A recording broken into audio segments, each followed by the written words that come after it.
अस्सलाम वालेकुम dear students, hope so you will be fine.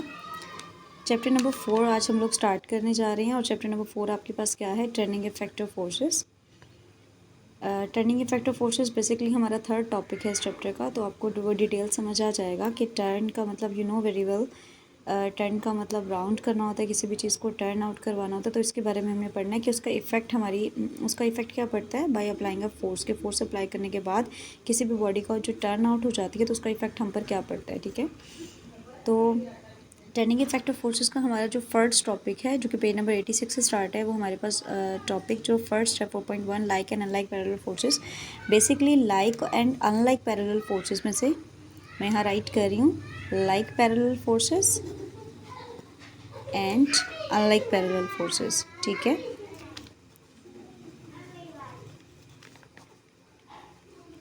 तो ये लाइक और अनलाइक पैरेलल फोर्सेस में बेसिकली डिफरेंस आता है। तो ये डिफरेंस क्या होगा like and unlike parallel forces का। सबसे पहले लाइक पैरेलल फोर्सेस क्या होती हैं। ऐसी पैरेलल फोर्सेस जो कि सारी की सारी फोर्सेस पैरेलल हों और जिनकी डायरेक्शन भी टोटली क्या हो, सेम हो। यहाँ देखिएगा, ये आपके पास है like parallel forces are the forces that are parallel to each other, जो एक दूसरे के क्या हो रही हो, पैरेलल हों and have the same direction, उनकी डायरेक्शन भी टोटली क्या हो, सेम हो। तो उसको हम क्या कहते हैं, लाइक पैरेलल फोर्सेस।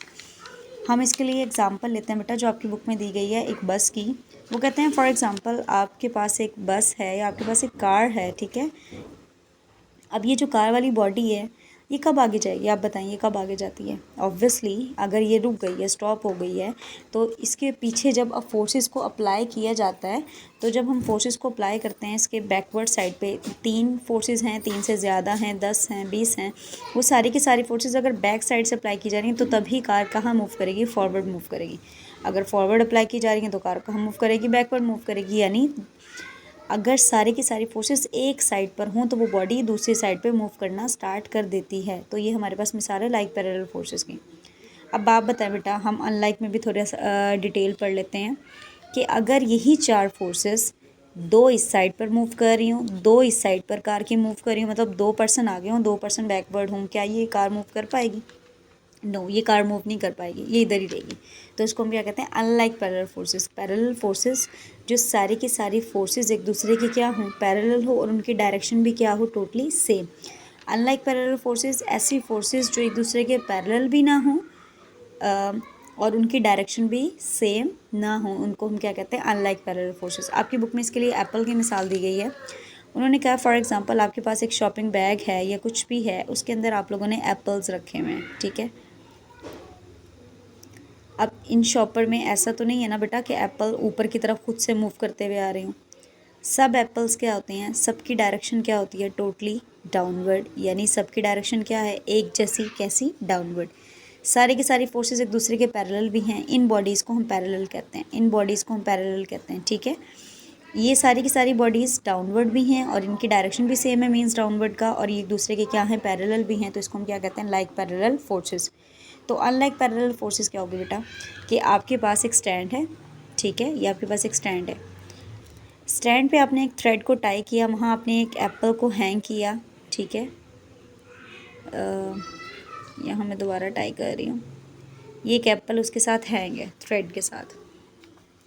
अब इसका वेट कहाँ जा रहा है, डाउनवर्ड। आपको पता है चैप्टर नंबर 3 में आपने पढ़ा था टेंशन कहाँ होती है, अपवर्ड। स्ट्रिंग में टेंशन अपवर्ड है। तो एक फोर्स ऊपर की तरफ और एक फोर्स कहाँ है, नीचे की तरफ। तो अनलाइक पैरेलल फोर्सेस हो गई कि जिसमें फोर्सेस की डायरेक्शन क्या है, ओपोजिट है। तो इसको हम क्या कहते हैं, अनलाइक पैरेलल फोर्सेस। चलिए हम इसको यहाँ डेफिनेशन पढ़ लेते हैं। Like parallel forces are the forces that are parallel to each other. ऐसी फोर्सेस जो एक दूसरे के क्या हो, पैरेलल हो and have the same direction, उनकी डायरेक्शन भी क्या हो, सेम। और unlike parallel forces are the forces that are not parallel but have direction opposite to each other. That are parallel, sorry, जो एक दूसरे के क्या हों, पैरेलल हों, लेकिन उनकी डायरेक्शन क्या हो, ओपोजिट हो, ठीक है। ये पैरेलल ही है बेटा, एक डाउनवर्ड है और एक क्या है, अपवर्ड है। पैरेलल ही आ रही है, मतलब इस तरीके से ये फोर्सेज आ रही हैं, इसको भी हम पैरेलल ही कंसीडर करते हैं, लेकिन इनकी डायरेक्शन क्या होती है, एक दूसरे के टोटली ओपोजिट है। अब यहाँ एक और उन्होंने मिसाल दी है कि अगर आप एक बुक को ऐसे डाउनवर्ड करें, एक को वर्ड लगाएं, दोनों फोर्सेस एक दूसरे के पैरेलल होंगी, लेकिन दोनों की डायरेक्शन हमारे पास क्या होंगी, ओपोजिट होंगी। चलें, ये हमारे पास एक सिंपल सा टॉपिक था, like and unlike parallel forces. Basically इस पर डिफरेंस आता है, डिफरेंस आएगा बेटा आप दोनों की डेफिनेशन राइट कर देंगे और दोनों के एग्जांपल्स राइट कर देंगे। उसके अलावा यहाँ वेट और टेंशन के बारे में थोड़ा सा बताया गया कि वेट जो है एप्पल का इसी के बारे में कि वो एक्टिंग वर्टिकली डाउनवर्ड है और टेंशन उसकी क्या है, यहाँ पर टेंशन स्ट्रिंग में कैसी है, अपवर्ड है। इसी के बारे में जो मैंने आपको साथ साथ भी बता दिया। अब नेक्स्ट आपका टॉपिक है 4.2 एडिशन ऑफ फोर्सेस। इसको हम डिटेल थोड़ा सा डिस्कस कर लेते हैं एडिशन ऑफ फोर्सेस को। चलिए, एडिशन ऑफ फोर्सेस क्या है बेटा?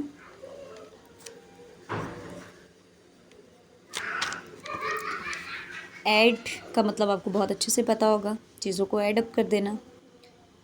अब एडिशन ऑफ फोर्सेस को ऐड कर देना क्या कहलाता है? Addition of forces. बेसिकली हम इसको रिजल्टेंट वर्ड से भी लिखते हैं, एक ही बात है, ठीक है।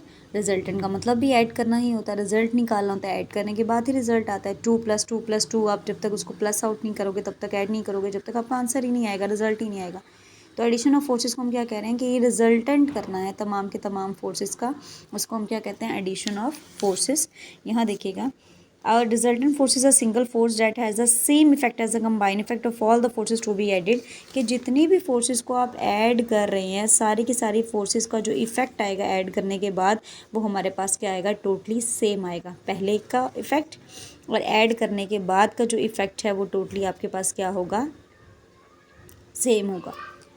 अब कितनी फोर्सेस, यहाँ देखिएगा, हमने कहा यहाँ पे हमने 4 फोर्सेस लगाई, सब के सब फोर्सेस को ऐड अप कर दें।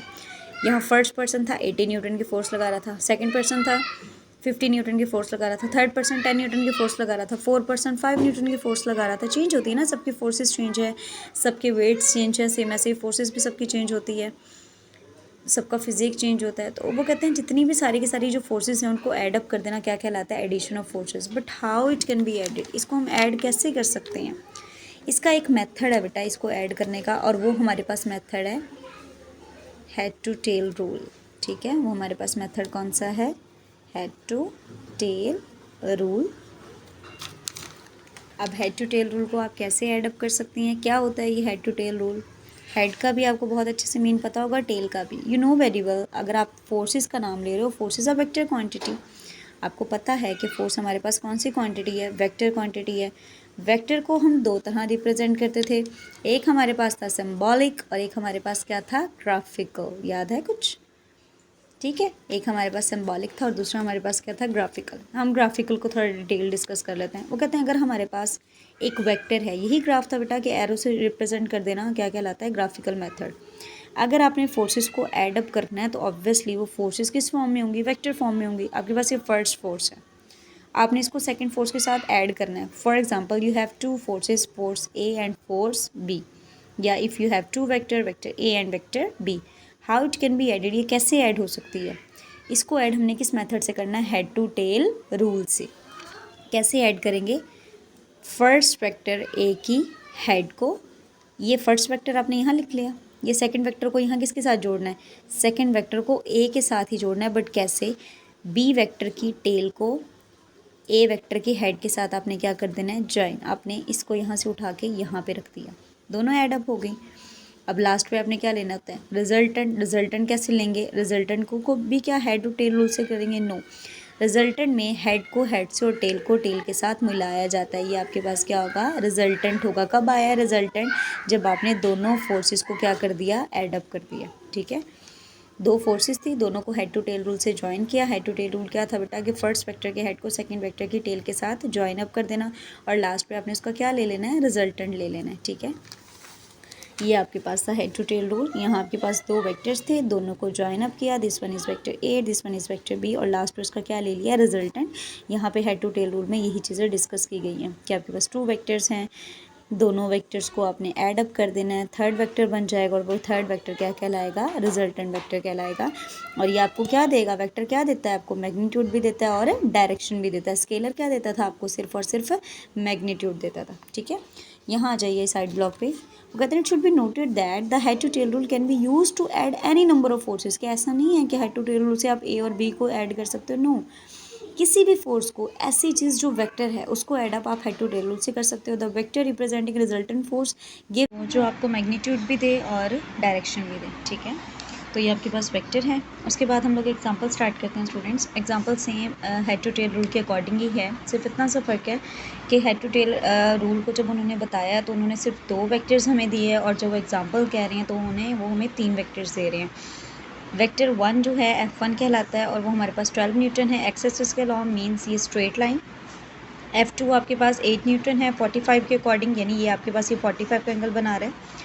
और F3 आपके पास 8 न्यूटन है और किसके अलॉन्ग है, वाई एक्सिस के अलॉन्ग है। तो ये आपके पास ये वाई एक्सिस आ जाएगा स्टूडेंट्स, ठीक है। आपने इन तीनों वेक्टर्स को ज्वाइन अप कर देना है। अब आप तीन वेक्टर्स आपके पास कुछ इस फॉर्म में थे, चलिए हम लोग यहाँ पे ड्रॉ कर लेते हैं। फर्स्ट वेक्टर आपके पास था एक्स एक्सिस के अलॉन्ग, सेकेंड वेक्टर था आपका 45 डिग्री पर और थर्ड वेक्टर आपके पास था 90 डिग्री। हम इन तीन वेक्टर्स को ज्वाइन अप कर रहे हैं। सबसे पहले मैं एक स्ट्रेट लाइन जो एक्स एक्सिस के अलॉन्ग था वो ड्रॉ कर रही हूँ। नेक्स्ट आपके पास 45 का एंगल था वो, और फिर आपके पास एक स्ट्रेट एंगल था वाई एक्सिस के अलॉन्ग। ये तीन वेक्टर्स आपके ड्रॉ हो गए और लास्ट पे आप इसका क्या ले लेंगे, रिजल्टेंट ले लेंगे। रिजल्टेंट में हेड को हेड से और टेल को टेल से ज्वाइन अप कर दिया जाता है, सेम ऐसे ही जैसे आपको बताया गया है। फिर स्टूडेंट्स यहाँ पे ये लिखा हुआ है F1 F2 F3 आर आपके पास ये स्केल्स हैं। आपने इन तीनों को हेड टू टेल रूल के साथ ज्वाइन कर देना है। फर्स्ट वेक्टर के हेड को सेकंड की टेल के साथ, फिर सेकंड के हेड को थर्ड की टेल के साथ आपने ज्वाइन अप कर देना है। ज्वाइन करने के बाद आपने इसके पॉइंट्स दे देने हैं A B C D as you wish, जैसे आप पॉइंट्स देना चाहें वैसे ही दे सकते हैं। फिर इसके बाद यहाँ पे आपके पास है Maihar 80 and multiplied by 2 Newton centimetre. ये आपके पास एक नॉर्मली बताया गया है कि आपने इसको किस तरीके से मल्टीप्लाई एंड डिवाइड करना है। बेसिकली आपने इसको ये प्रॉपर्ली यहाँ तक इसको अच्छे से रेडी कर लेना है, ठीक है स्टूडेंट्स। फर्स्ट आपके पास था like and like parallel forces, difference आता है बेटा। फिर addition of forces, addition of forces का जो आपके पास मेथड है वो कौन से वाला था, हेड टू टेल रूल। आपने फिर हेड टू टेल रूल के अकॉर्डिंग एग्जांपल भी की और इसके बारे में आप लोगों ने इसको डिस्कस किया कि रिजल्टेंट फोर्सेस अगर है तो वो किस तरीके से आपको बताई जाती है या किस तरीके से आपको ड्रॉ की जाती है। प्लस आप लोगों ने ये एग्जाम्पल प्रॉपरली इसी तरीके से तैयार करनी है जब आप डिफरेंस राइट करेंगे।